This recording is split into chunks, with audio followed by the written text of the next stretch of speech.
देखिए, तथ्यात्मक बात हो जाए, ये चाटने वाले चटाने वाले यही सब होता है पापी आप में। ऐसी लात मारूंगा जाके गिरेंगे पाकिस्तान में, ऐसी लात मारूंगा मुंह पे गिरेंगे पाकिस्तान में। आपकी जिम्मेदारी है। द लाइव टीवी, सच सबसे आगे। नमस्कार, द लाइव टीवी आप देख रहे हैं, आपके साथ मैं हूं आदित्य कुमार। भारतीय जनता पार्टी के एक प्रवक्ता हैं जिनका नाम है गौरव भाटिया, जिनको बदतमीजी के अलावा और कुछ नहीं आता। उनके कई सारे ऐसे वीडियो हैं जिसमें वो बदतमीजी की हदें पार करते हुए नजर आते हैं। ऐसे ऐसे शब्दों का इस्तेमाल करते हैं जो कहीं से भी सभ्य समाज में उसके लिए कोई जगह नहीं है। एक वीडियो आपने देखा था जिसमें कांग्रेस प्रवक्ता आनंद शर्मा के साथ जब बात हो रही थी तो किस तरीके की नोकझोंक हुई, वो तो हमने आपको दिखाया था, बाद में दिखाएंगे भी। लेकिन अभी जो ताजा वीडियो है उस पर चर्चा कर लेते हैं। दरअसल डिबेट चल रही थी और डिबेट में जिस तरीके की भाषा का इस्तेमाल किया जा रहा था गौरव भाटिया द्वारा, वह बिल्कुल भी मतलब स्वीकार्यता नहीं थी। पहले चाटने चढ़ाने की बात हो रही थी, उसके बाद यह कहा गया कि ऐसा लात मारूंगा कि पाकिस्तान में जाकर गिरोगे, कि ऐसा थप्पड़ मारूंगा कि सारे दांत गिर जाएंगे। ऐसा थप्पड़ केजरीवाल ने भी नहीं खाया होगा, ऐसा थप्पड़ मार दूंगा मैं तुम्हें। इस तरीके की बात डिबेट में हो रही है। और डिबेट करवा कौन रहा था? अमीश देवगन साहब करा रहे थे। और अमीश देवगन बस केवल हाथ जोड़ रहे थे। अरे ऐसे प्रवक्ता को जो इस तरह की भाषा का इस्तेमाल किया उसको तो बाहर कर देना चाहिए, लेकिन वो सब कुछ नहीं किया गया। हाथ बकायदे जोड़ा जा रहा था, क्योंकि आप जानते हैं कि दो प्रवक्ता बीजेपी के बैठते हैं। अब कौन कौन आप बखूबी समझ जाएंगे।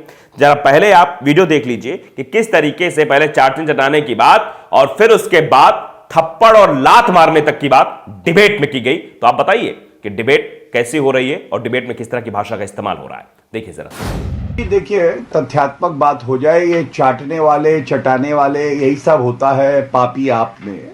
अब हम लोग यहाँ तथ्यों पे बात करने आए हैं। पिताजी वाली सबसे लाइन पे आ पहले गए दोबारा से देखिए, वापस। अब पिताजी वाली लाइन पे वापस आ गए। पिताजी देखिए, उनके पिताजी के बारे में बोला ना इन्होंने।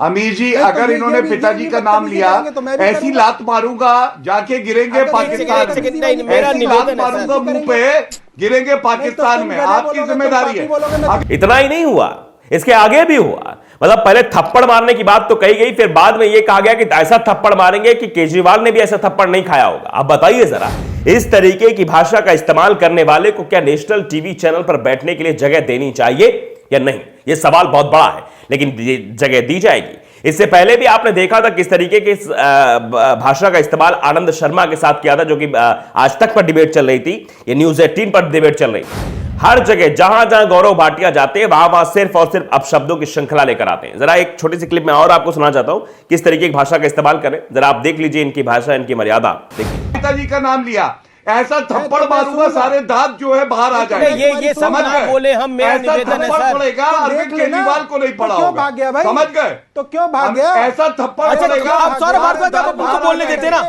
हाँ, अरे डर के। अच्छा, एक सेकंड, कोई किसी के खिलाफ नहीं बोलेगा, कोई ऐसी भाषा नहीं बोलेगा। गौरव भाटिया, आप बताइए, एक चुने हुए मुख्यमंत्री के बारे में इस तरीके बात कर रहे हैं कि ऐसा थप्पड़ मारूंगा कि जैसा थप्पड़ केजरीवाल भी नहीं खाए होंगे।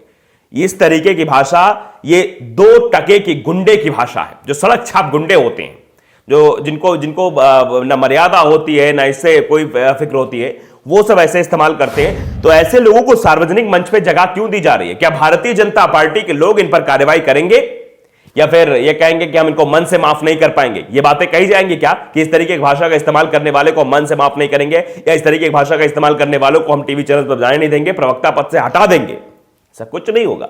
अब लोगों के रिएक्शंस भी सामने आ रहे हैं।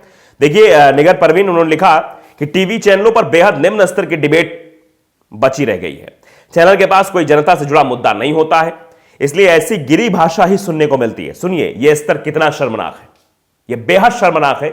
इससे क्या निकल कर आने वाला है? ये जो डिबेट आजकल होती है, खासतौर पे गोदी चैनल्स पर, ऐसा कहा जाता है कि वहां पर डिबेट रेखा की गरीबी पे शुरू होती है और गरीबी की रेखा पर आकर समाप्त हो जाती है। इसका कोई औचित्य नहीं होता, कोई मतलब नहीं होता। सिर्फ और सिर्फ भारतीय जनता पार्टी के प्रवक्ता आकर इस तरीके की बदतमीजी करके चले जाते हैं और जो एंकर साहब वो सिर्फ हाथ जोड़ते रहते हैं, सिर्फ हाथ जोड़ेंगे और कुछ नहीं करेंगे। ऐसे लोगों को तो भगा देना चाहिए सीधे डिबेट से ही। हटिए यहां से। आप लात मारने की बात कर रहे हैं, आप थप्पड़ मारने की बात कर रहे हैं, ये क्या हो गया? आप अपने तर्कों से जवाब दीजिए। चाटने चटाने क्या सब बातें हो रही है? हटिए यहां से, बंद करिए डिबेट। ऐसी डिबेट जनता नहीं देखना चाहती जिसमें आप थप्पड़ मारने की और जूता चलाने की या फिर आप लात मारने की बात कहें। लेकिन नहीं, ऐसा नहीं किया जाएगा। यह निम्न स्तर का गिरावट है।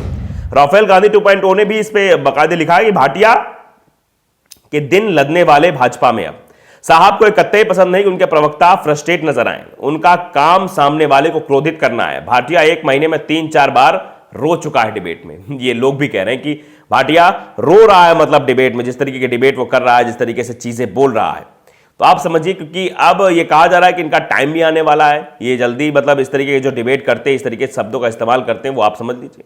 नरेंद्र नाथ मिश्रा ने भी इस पर रिएक्शन दिया, लिखा है कि शानदार जानकारी, ज्ञान से भरपूर स्तरीय चर्चा, नई पीढ़ी ऐसी डिबेट से बहुत कुछ सीख सकती है, ये लिखा है। वाकई में जो ये डिबेट देखेगा वो बच्चा क्या सीखेगा कि डिबेट में तो लात मारने की बात की जा रही है, डिबेट में तो थप्पड़ मारने की बात की जा रही है, डिबेट में इस तरीके की भाषा का इस्तेमाल किया जा रहा है। ये शानदार जानकारी प्रस्तुत की जा रही है। और डिबेट किसकी है?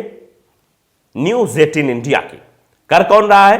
अमीश देवगन साहब, जो आर पार देश नहीं झुकने देंगे, इस तरह के प्रोग्राम होते हैं वहां पर न्यूज़ 18 में, आर पार प्रोग्राम करते हैं। वो बाकायदे तेज तर्रार ग्राफिक्स के साथ तेज तर्रार आवाज में बोलते हैं, लेकिन भारतीय जनता पार्टी के प्रवक्ता खिलाफ एक शब्द भी नहीं बोल पाए, हाथ ही जोड़ते रहे, ठीक है शांत रहिए, ठीक है। अरे जब तेज तर्रार आप दिखते हैं, जो जिस तेज तर्रारी के साथ आप जो है विपक्ष से सवाल पूछते हैं, विपक्ष को घेरते हैं, वैसे ही आप जो है गौरव भाटिया कहते हैं चुप रहिए गौरव भाटिया, शांत रहिए, हटिए यहां से, नहीं जरूरत है आपकी। जिस तरह से रूबिका लियाकत ने सीधे तौर पर कह दिया था कि महिलाओं का अपमान कर रहे हो, वैसे क्या अमीश देवगन साहब नहीं बोल सकते थे? लेकिन नहीं बोला गया। राजेश साहू ने भी इस पे लिखा है कि यही मीडिया भारत का भविष्य है, भूल जाइए कभी तार्किक डिबेट्स भी होती थी। अब तो जितना बदतमीजी कर लेगा वही जीतेगा, जो ज्यादा बदतमीजी करेगा उसी की जीत मानी जाएगी। आगे चलकर पत्रकारिता में एंकर बनने के लिए कंटाप मारने और जूता सहने का भी प्रैक्टिकल करवाया जाएगा। यह कटाक्ष के तौर पर लिखा गया है कि भाई जो पत्रकार होंगे उनको एंकर जब बनाया जाएगा तो उसमें कंटाप मारने और जूता सहने का भी प्रैक्टिकल करवाया जाएगा, ताकि हो सके अगर डिबेट में ही चलने लगे जूता लात, तो उसमें भी बीच बचाव में भी एंकर को भी कुछ हो सकता है। भाई बीच बचाव में आएंगे तो दिक्कत हो जाएगी। तो ये सब चीजें करने की कोशिश की जा रही है। तो साहब ये गौरव भाटिया हैं, ये पहले भी बदतमीजी कर चुके हैं। इनका पहले का भी वीडियो मैं आपको दिखाना चाहता हूं, वो आज तक पर वो वीडियो खूब वायरल हुआ था। और आप देखिए जरा इसमें किस तरीके के शब्दों का इस्तेमाल किया जा रहा था, जरा आप ये देख लीजिए, सुन लीजिए कैसे बात कर रहे हैं, कैसे शब्द का इस्तेमाल कर रहे हैं गौरव भाटिया। झूठ देश से माफी मांगिए, ठीक है? गौरव जी, बदतमीज गौरव जी प्लीज, होगा तू और तेरा बाप। गौरव जी प्लीज, गौरव जी आपको रिक्वेस्ट करें प्लीज, नहीं प्लीज नॉट वन कीजिए। ये क्या तमीज है, ये क्या तरीका है सर, क्या कर रहे हैं आप लोग, मत कीजिए। सुनिए आपने, ये सब स्थितियां हैं गौरव भाटिया की। गौरव भाटिया शब्दों का इस्तेमाल करते हैं। वैसे कई वीडियो हैं, बहुत सारे वीडियो जिसमें कई बार गौरव भाटिया को लताड़ भी लगाई गई है, लेकिन आप समझिए इस तरीके की भाषा का इस्तेमाल करने वाले को क्या नेशनल टीवी चैनल में जगह देनी चाहिए? सवाल मैं फिर से इसलिए दोहरा रहा हूं क्योंकि ऐसे लोग आएंगे तो देश क्या सीखेगा? देश में लात मारने के बाद बात लोग सीखेंगे, बच्चे सीखेंगे, दांत तोड़ने की बात सीखेंगे कि दांत टूट जाएगा थप्पड़ मार देंगे, तो ये सब चीज सीखेंगे। नवीन के तिवारी उन्होंने भी इस वीडियो ट्वीट किया है, लिखा है भारतीय पत्रकारिता की वर्तमान स्थिति, अभी 125 में से 150 पावा लो, बुझता तक्कड़ 180 के बाद ऐसे गौरव भाटिया के आलोक शर्मा से मिलल जवाब के हम गलत नहीं मानित, ऐसन जोरदार जवाब समय के दरकार बा, मतलब समय के दरकार बा, ऐसे जवाब देना चाहिए जिस तरीके जवाब दिया गया है। आदित्य सिंह है जो आनंद शर्मा ने जवाब दिया, उसी वाले वीडियो पे लिखते हैं कि यह है भाजपा के प्रवक्ता गौरव भाटिया। देश के इतने बड़े चैनल पर कांग्रेस का प्रवक्ता को ये जो शब्द इस्तेमाल किए वो मैं बोल भी नहीं सकता हूं, वो लिखा गया है लेकिन मैं बोल नहीं सकता हूं। वैसे जवाब सही दिया इसको कांग्रेस प्रवक्ता ने। वैसे असली तो जो मीडिया वाले हैं वो कर रहे हैं, जो ऐसी डिबेट करवाकर अपनी टीआरपी बढ़ाने में जुटे हुए हैं। ये ऐसी डिबेट कराई जाती है, ऐसे डिबेट में ऐसे लोगों को बुलाया जाता है जो इस तरह के शब्दों का इस्तेमाल करते हैं। तो अंदाजा आप लगाइए कि किस तरीके से मीडिया का काम हो रहा है। मीडिया कैसे जो है मीडिया के सामने थप्पड़ मारने तक की बात बीजेपी के प्रवक्ता कर देते, लेकिन एंकर साहब जो होस्ट कर रहे होते प्रोग्राम वो नतमस्तक हो जाते हैं, वो सिर्फ हाथ जोड़ लेते हैं कि भैया शांत रहिए शांत रहिए। अभी कोई और प्रवक्ता होता तो उनके आग बबूला हो जाते, उनकी बॉडी लैंग्वेज देखने लायक होती, लेकिन यहां पर बॉडी लैंग्वेज बदली हुई थी क्योंकि जानते हैं कि किसके प्रवक्ता से हमें कैसे बोलना है, ये सब पहले से सिद्ध रहता है, पहले से फिक्स रहता है, इसीलिए बड़ी नम्रतापूर्वक बात की जा रही थी। लेकिन आप अंदाजा लगाइए इस तरीके से अगर टीवी चैनल्स पर डिबेट होंगी तो सवाल तो पूछा जाएगा कि आखिरकार एंकर साहब क्या कर रहे थे, एंकर साहब ने उन्हें भगाया क्यों नहीं और ऐसी डिबेट को चलने क्यों दिया, और भारतीय जनता पार्टी ऐसे प्रवक्ताओं क्यों अपने पास रखती है जो इस तरह के शब्दों का इस्तेमाल करते हैं। तो द लाइव टीवी को अगर आपने सब्सक्राइब नहीं किया, सब्सक्राइब जरूर करिए, बेल आइकन दबाइए ताकि सच खबरें आप तक पहुंचती रहे। नमस्कार। द लाइव टीवी, सच सबसे आगे।